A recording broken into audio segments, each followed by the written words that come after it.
your life is on the line and you know that you're on an oxygen tank and they're going to put you in your head, see what you do. Because the bottom line is that me, I'm one person. I can never miss. Guy's not being loyal to you. How could you be loyal to him? Yeah. And whether you're your father or not. So, you know, but it's always been hard because it was my father. The word came down, this guy had to go. You know, we didn't know nothing about him until the last minute. And I liked him. I liked Bill. He was a nice guy, but... Welcome to the show. Welcome to this episode of Chattin with Staxx. I'm your host, Bill Staxx, and today got a really good episode for you guys. Larry Rolla. Shout out to Larry Rolla. We did an incredible interview. Figured I'd come on here and talk for a little bit before I drop the interview because it was that good. You guys really need to pay attention to this story. It has to do with the legacy of James Gandolfini, James Gandolfini's father, and it's pretty crazy. When you guys hear the story, you'll be like, wow. Joe Blunts, what's up, man? Jonathan, how are you? Salvatore, what's going on? Good morning, everybody. So there's a bunch of craziness going on, as usual. What day is there not craziness going on? So one of the cases I want to talk about real quick is the landlord who killed his own tenants. Like, what is going on in the world? I got a video for you guys. Let's take a look.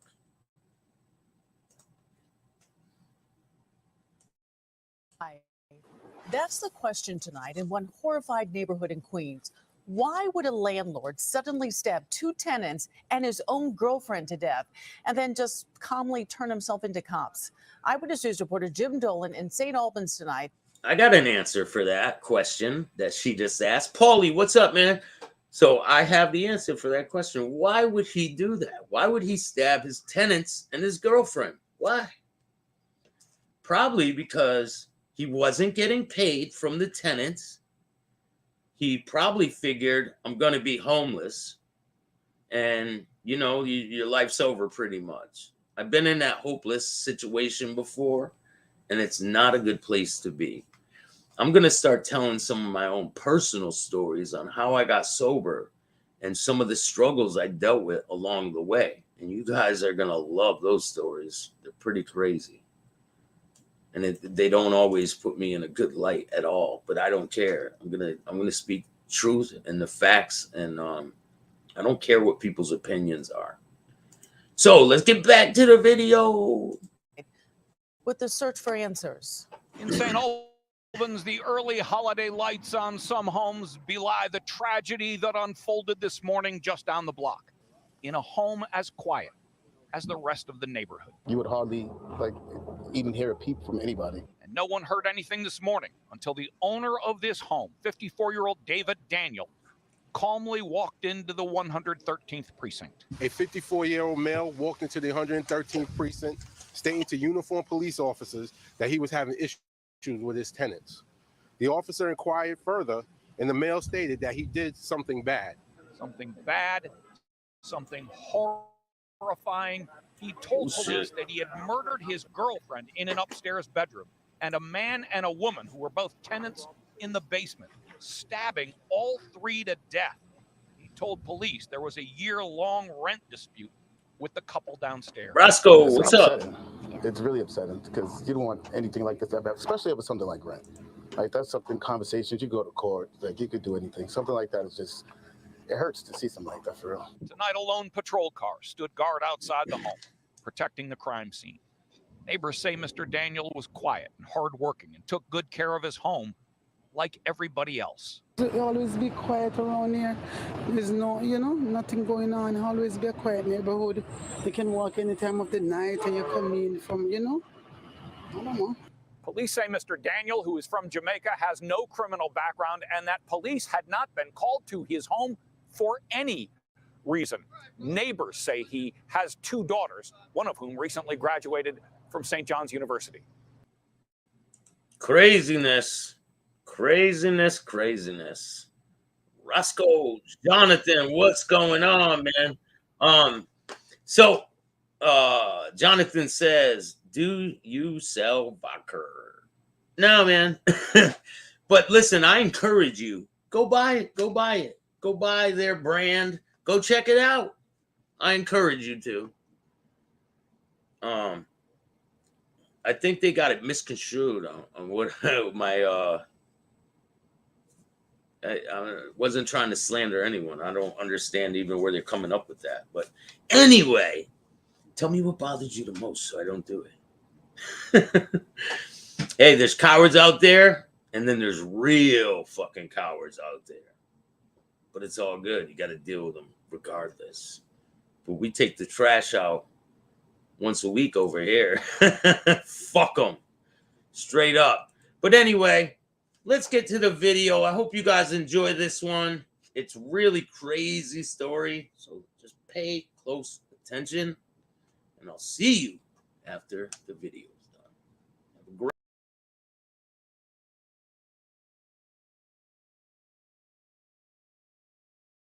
episode of Chatting with Staxx. I'm your host, Bill Staxx, and today I got Larry Rolla. What's up, Larry? Hi, Bill. Thanks for having me back. Yeah, you're welcome here anytime. People really enjoy our conversations. Well, it's before we start, there's one thing I want to clear up that I said during our last podcast, and if it's okay with you, I'll clear that up right now. Yeah. All right. During the last podcast, I mentioned that Tannenbaum, the guy that threw me out of Yonkers Raceway for no reason. I mentioned that at my father's funeral, I sent a couple of guys to find him, and that I would kill him. I just want people to know that I'm not a killer. I'm not that. But sometimes things happen, and even up to today, I feel what he did, and very few people understand it, because I get every week I get at least 2 or 3 phone calls and texts asking me, 2 wrongs don't make a right, and all that kind of stuff. So I just want to explain a little bit what happened, and maybe the people who could put themselves in my shoes, and above all, I want them to know that I said what I said, and I probably would have done what I said I was going to do, but I'm not a killer. Years ago, when I was a kid, I was 14, 15, and all I would do was walk around saying, I'll kill that motherfucker, I'll kill. And one day, an old friend of mine, an old wise guy, an old Marine guy, he come up to me and he said, Larry, he says, I watch you grow up. He says, and maybe I'm missing something, but how many guys have you killed so far? And I said, none. And he says, well, stop saying that you're going to kill him. Just stop saying that, because you sound like a jerk off. And I stopped saying that until this situation. Now, let me tell you what happened real quick. I was going 100% straight. I had a bad life. I was a bad kid all the way up until I met with Tommy Lucchese. He put me on the right track. I did everything 100% legit. He gave me money. I bought horses with that money. I raced at Roosevelt Raceway the first year I was in the business. I think it was in 63 or 64. And I did well. I believe I won 7 out of the first 8 races against the top guys in the country, and I was just an apprentice. I got a full-page write-up. All the top guys there gave me nothing but praise. I was so happy. I was doing good. And it was a complete reversal from the life and the things I did before. Then I went to Yonkers Raceway, and I got accused of doing something I didn't do, and something I would never do, because I would never break my word to Tommy Lucchese, who was Three Finger Brown, one of the founding members of Casa Nostra in Manhattan. I think all you people know that. So anyway, he accused me. The owner of the racetrack was Marty Tannenbaum. He accused me of doing something I did not do, stiffing a horse. I did not do it. I wasn't guilty of it, and I would never do it, especially at that time where What's stiffing a horse? You want to tell the people what that means? Stiffing a horse means I didn't try to win. I just held them back. Okay. And that was not the case.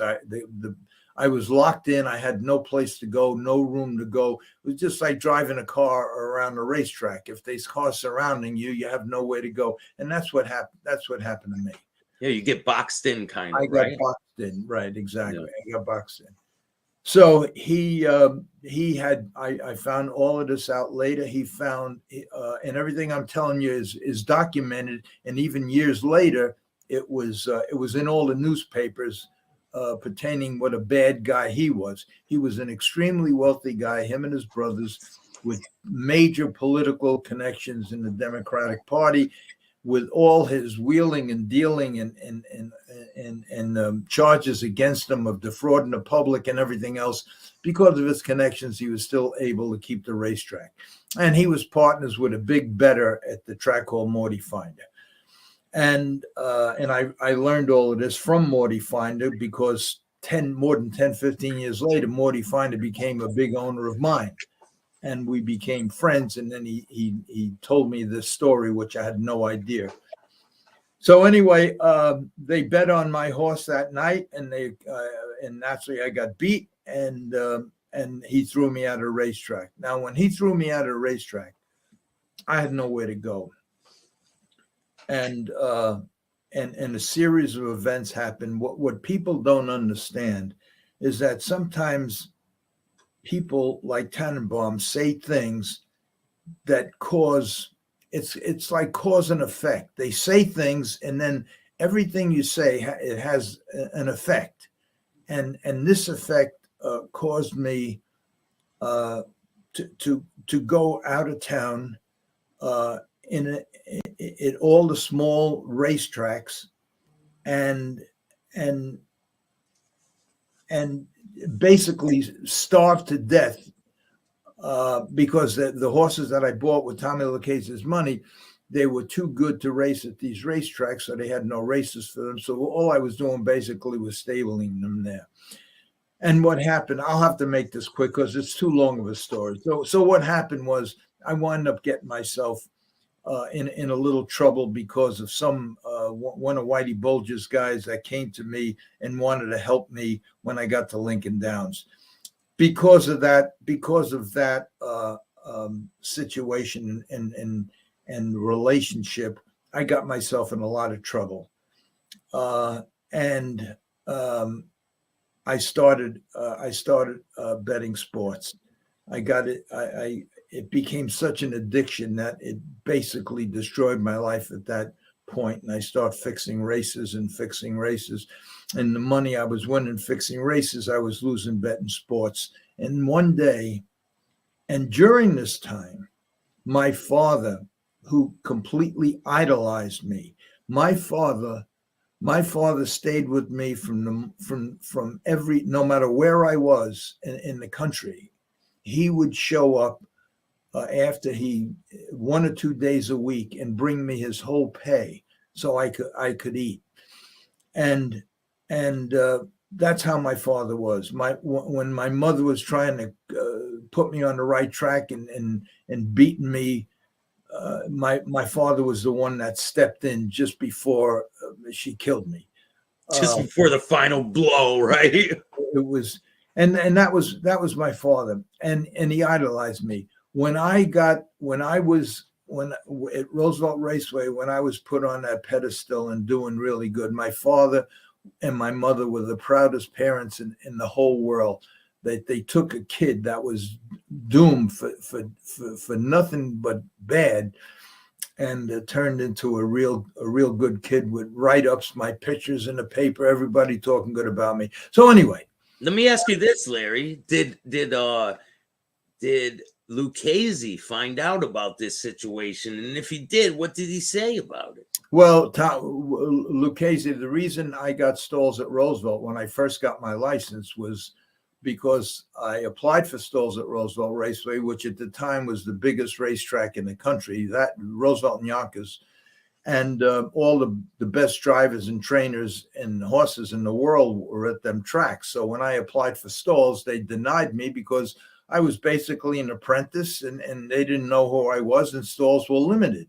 Yeah. So I called up my mother. I says, Ma, I took Tommy's money and they won't give me stalls.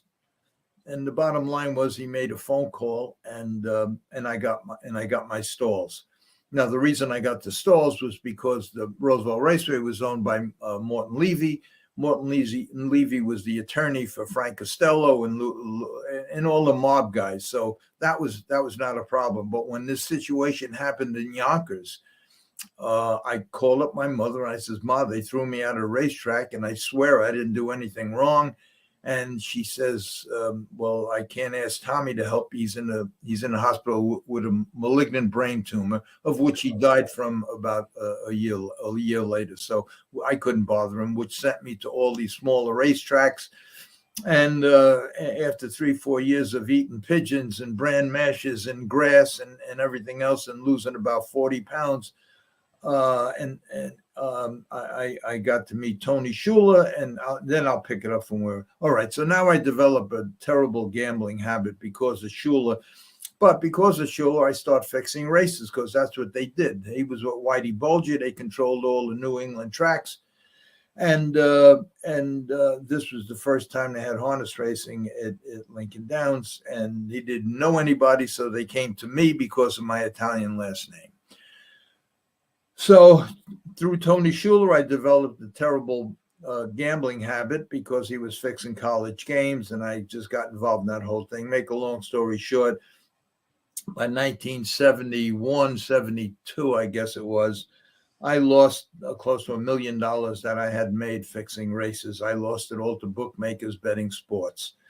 At this time, simultaneously, my father came to the racetrack every chance he get, no matter where I was, and he was so proud of me, and he just loved me to death, and he would just sit there and stare at me, working, and so when I got thrown out of Yonkers, and I went to all of these racetracks,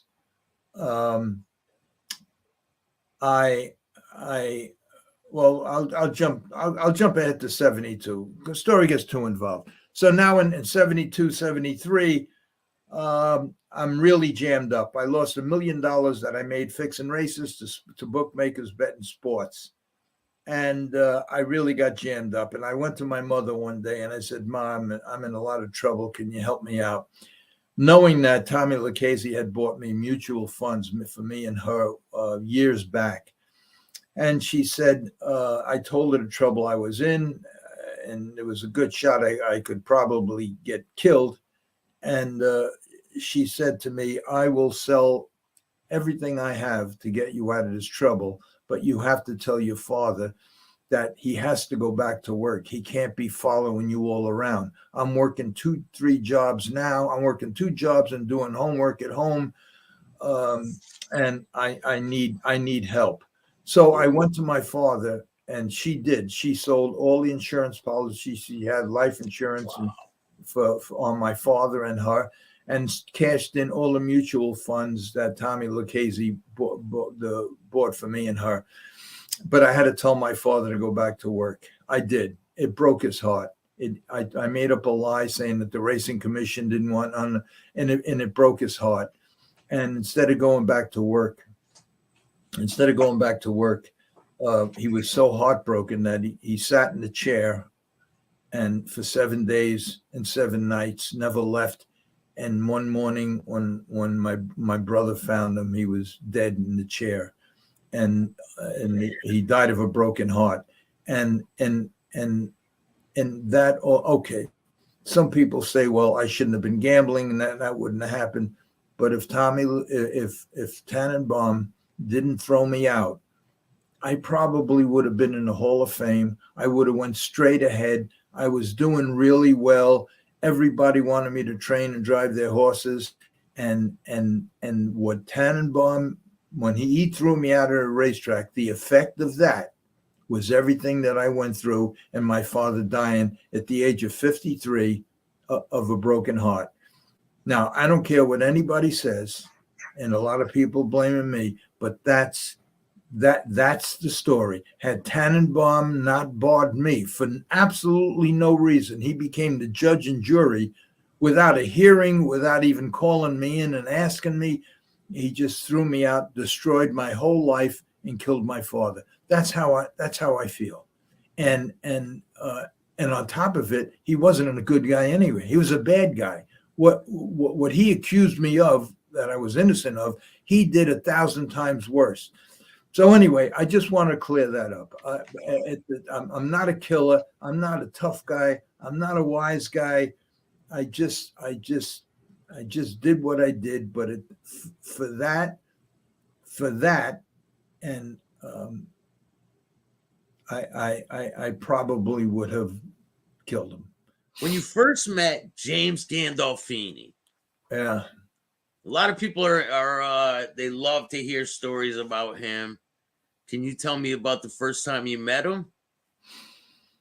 Well, I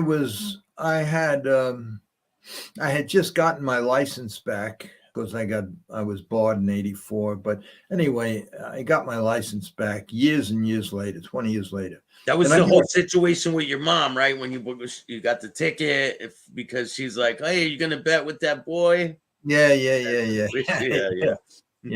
So that was in '84, and years later, I got my license back. And I lived a couple of minutes from Meadowlands Racetrack, and they had a barn area at the time where you could stable your horses. So just to keep busy, I went into thoroughbred business for a short period of time. I get a call one day from James Gandolfini. It was probably because of Frankie Vincent, who was on that show, and he knew I trained horses. In fact, he wrote the foreword for my book. Frank Vincent did? Yeah, Frank Vincent. Yeah. Rest in peace to Frank Vincent. He was a great. Yeah, this book here. This book is the one that's Frank's basically responsible. One of the guys responsible for me writing this book, and he wrote the foreword to it, and he was able to send it out to. I got my copy around here somewhere. Yeah, got my copy. That's Frank Vincent. Yeah. And he wrote the forward to the book. Anyway, now Sopranos was already out when you got that phone call, right? It was already. Oh yeah. They already did many seasons. So I get a call. It's him, and it's Gandolfini, and he says to me, he says, Larry, he says, my father, he's up there in age, and I take him everywhere I go, and. But the last couple of weeks, he's failing rapidly. He don't want to eat. He won't talk no more. He won't, and it's I don't know what to do. So he says, but he loves horses. He says, would you mind if I brought him down there and maybe that would cheer him up or something? So I said, sure. So I says, bring him around noontime when all the horses are done training. And so the next day, a Porsche Cayenne pulls up with the whole side of the truck opens up, the electric tailgate, the side comes down, the lift, and here he comes out in a wheelchair, an old, he must have been 80 pounds and has a chin in his chest. What was it, a Porsche following a minivan or something? Yeah, Porsche, yeah, like a SUV. And then the whole side opened up into a ramp, electric ramp came down and he was able to wheel down. Wow. So I walk over to him and he had all handlers around him, whatever, and I go over to him and I says, hello, Mr. James Gandolfini. My name is Larry Rolla. No response. He just sat there with his chin in his chest. I says to the groom, I says, go bring Osmosis out. Osmosis was a 4-year-old horse that I had racing. A friend of mine owned him. And he didn't want to be a racehorse, but he was beautiful. And all he wanted to do was be petted and fed carrots. And he used to race. I raced him up. I would ship him every week up to Monticello to race, and he finished last every week. But my friend who owned him, his wife owned him, and she loved the horse, so that's why I raced him up there. He wasn't good enough to race at the Meadowlands anyway. But every week he finished last up there, but she saw him at the barn and feed him carrots, and it was her pet. But he was very gentle. So I says to the groom, bring him out here. So she brings the horse out here, and I get the horse and I put his head right into Gandolfini's lap. And all of a sudden, his hand starts coming up, and his head comes up, and he starts petting the horse. And within a minute, he has his two nice horsey. And I says, the horse seems to like you. And he says, what's his name? And I says, his name is Osmosis. Now he's starting, good osmosis, good. I says, listen, I said, we have to train him, which was all a lie. I said, we have to train him today. Would you like to help me train him? And he says, yeah. So I tell the groom, I says, go harness him up. So he harnesses him up. He brings him back out, hook up to a little jog cart. And I says, okay, are you ready? And he says, yeah. Now he's sitting in his wheelchair. He's sitting erect. And so totally different person, right? I pick him up and I put him on the jog cart, and I get the lines, the reins, and I put them in his hands. And I says, I think we should put a helmet on you, huh? Just in case. And he says, okay. So now we got pictures of these. In fact, I think these pictures are right in my book, but they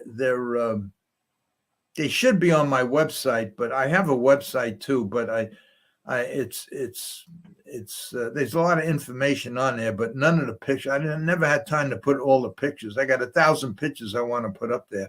He's sitting in the jog cart with the lines in his hands, and I have the groom walk up and down the shed row, up and down. And after about maybe 20 minutes, I says, okay, that's enough. We're all done. And now he's happy and everything. I pick him up. I put him back in a wheelchair. And now he says, when is he going to race? So I said, he's not into race yet. And the groom, not knowing, I didn't want to tell him.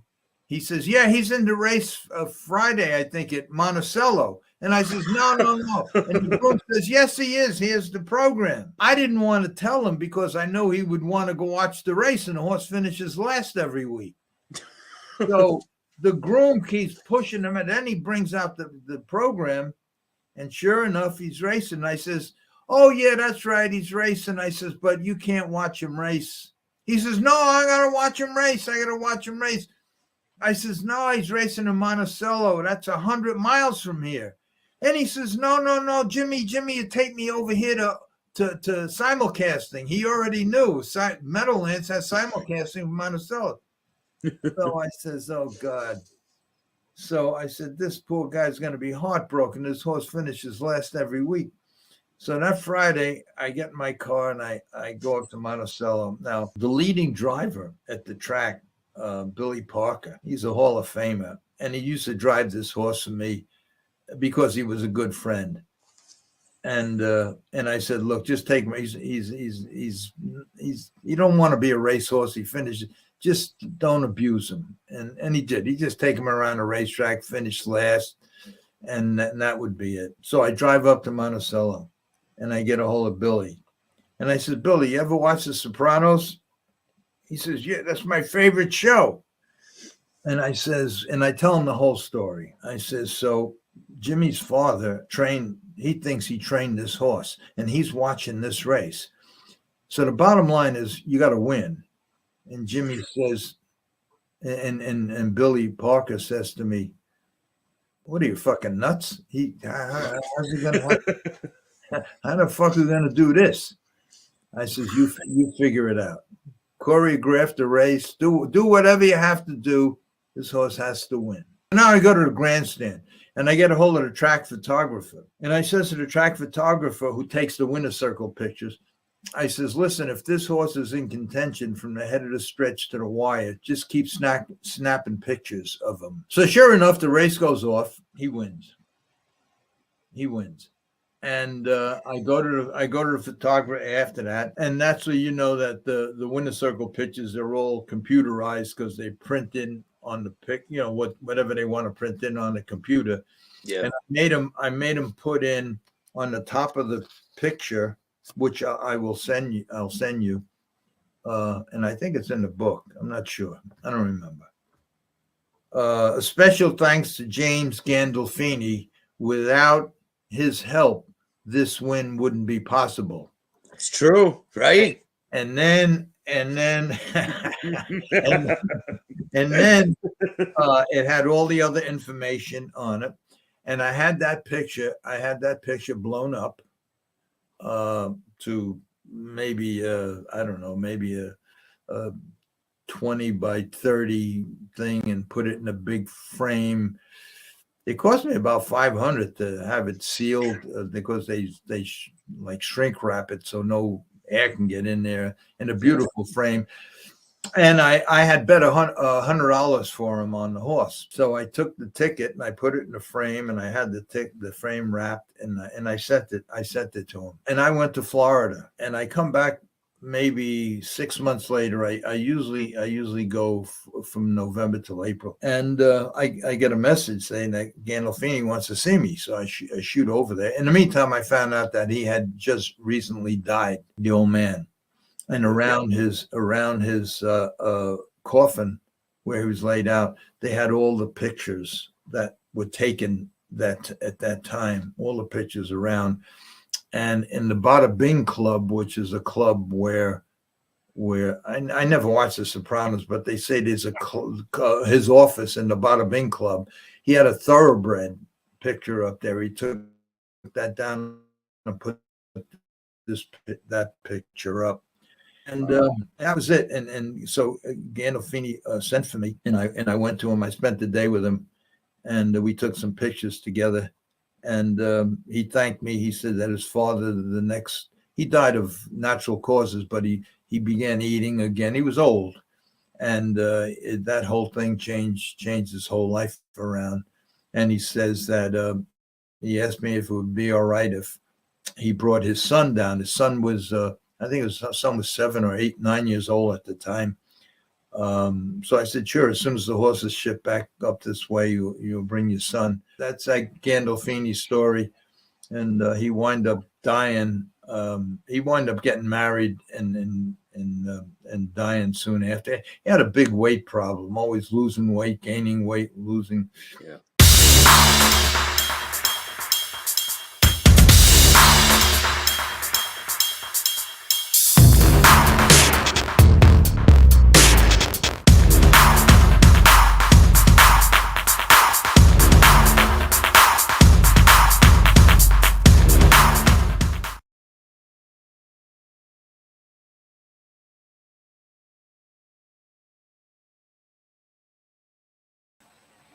Hey, what's going on, everybody?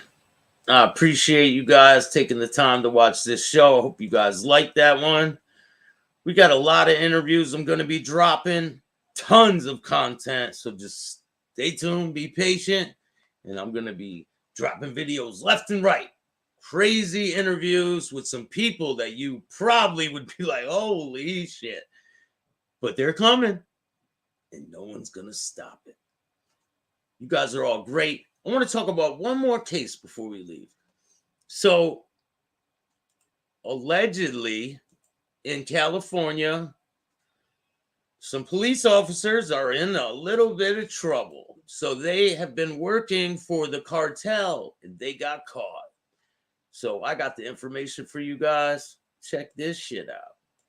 Pretty insane that police officers would risk their job, their freedom to make a little extra money with drugs.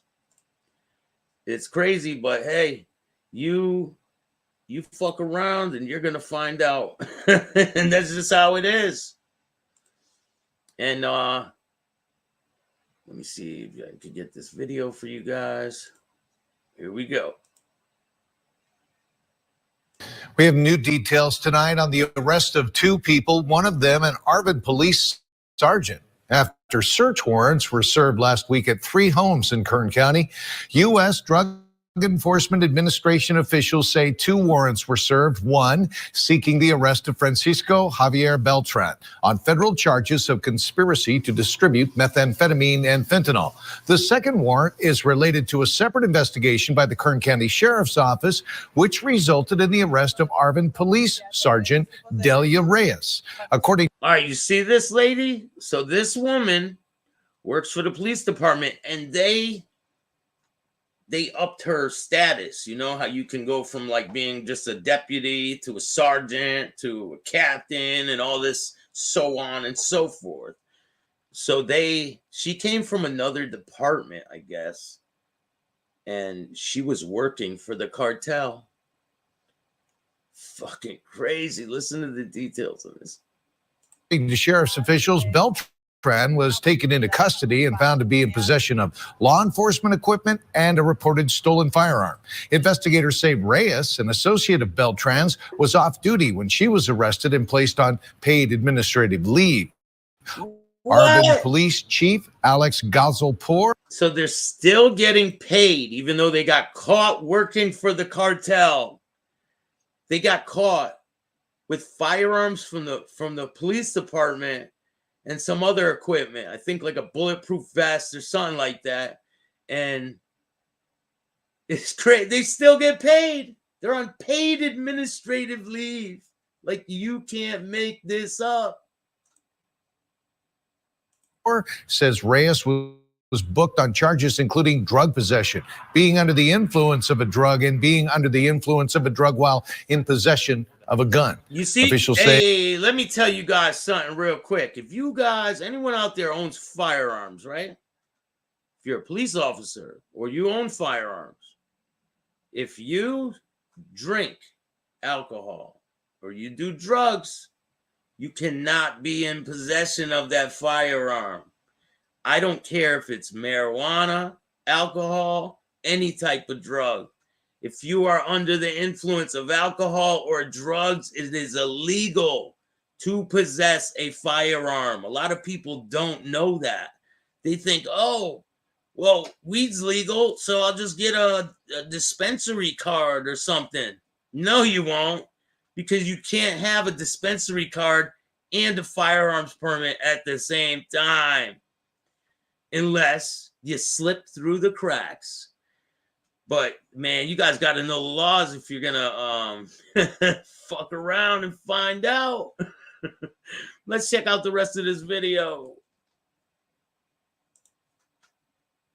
The 26-year-old Bakersfield police officer D'Angelo Sanchez shared a home with Reyes.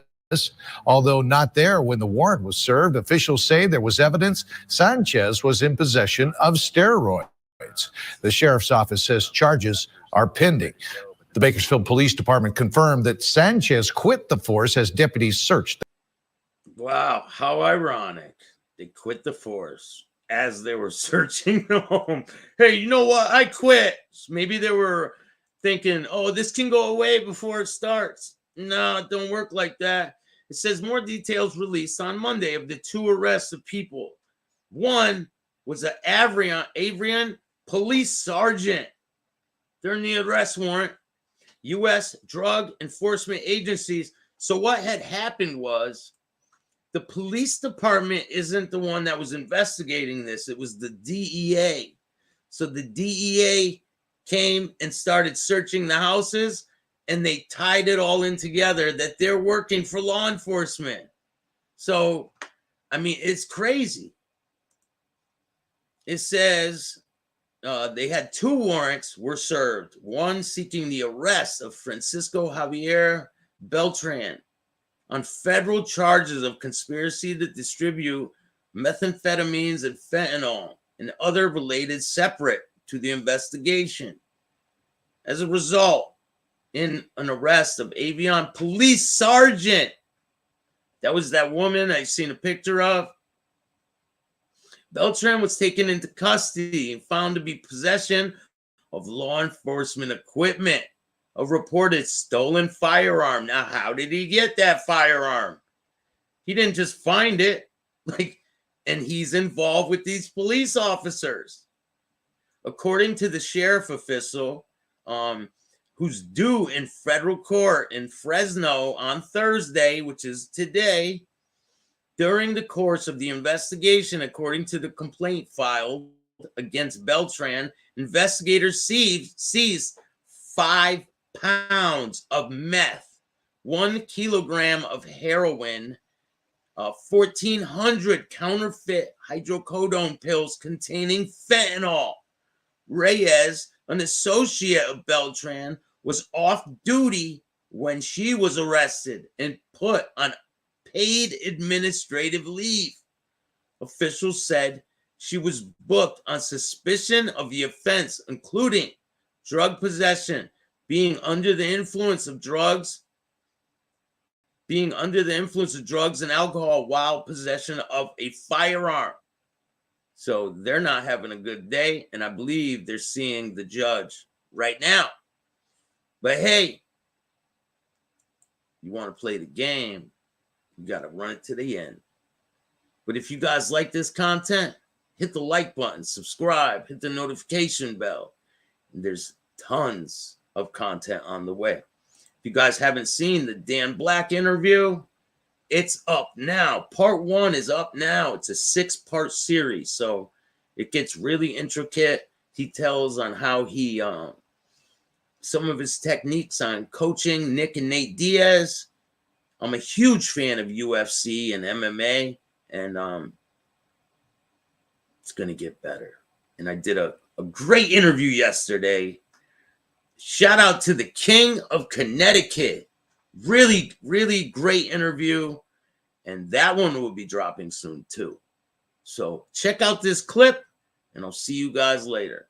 If you guys want to donate to the show, every single dollar goes right back in to this show, and I help the community. Even $1, it helps. It goes a long way. So Cash App, Bill Staxx 2021, or you can hit up my Venmo, PayPal, Super Stickers, Super Chats. There's all kinds of different ways you can donate, and I appreciate you. We're going to do something really good for Thanksgiving and for Christmas. Hope you guys all have a great day. It's beautiful outside. Go enjoy the day. And remember, if you don't like this show, start your own podcast. And don't be a what? Don't be a bitch, bitch.